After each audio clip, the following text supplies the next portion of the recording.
So I'm having a little bit of an issue with my vehicle. When I get in the car and I turn the fan on to get some air conditioning going, turn it to 1, there's nothing. Turn it to 2, nothing. Same as 3. But when I turn it to 4, it blows out full power.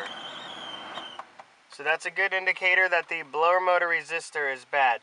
We're going to be replacing the blower motor resistor in this video, which I picked up from AutoZone for $13.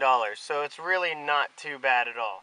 To get access to the blower motor resistor, you must first open the glove box and press it in on the sides to pass the rubber stops.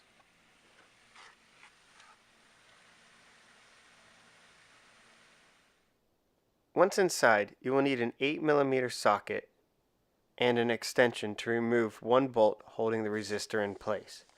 I was able to loosen up the bolt without a ratchet. Next, you will need to tilt back the resistor and pull it out.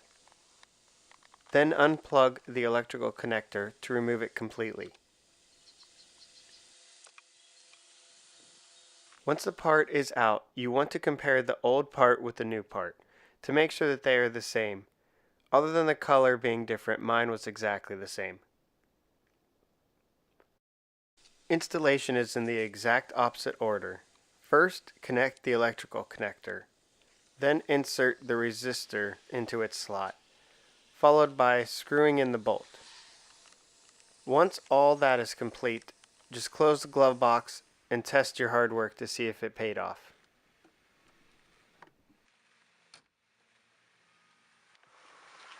Alright, so here's the real test. Parts in, only took about 5 minutes to really do. The hardest part was actually getting the screw back in. But other than that, it was a simple process.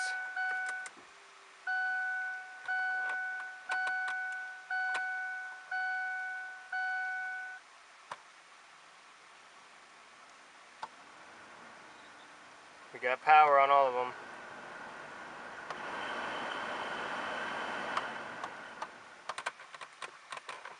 And that's how you fix a blower motor resistor on a 2002 Ford Focus.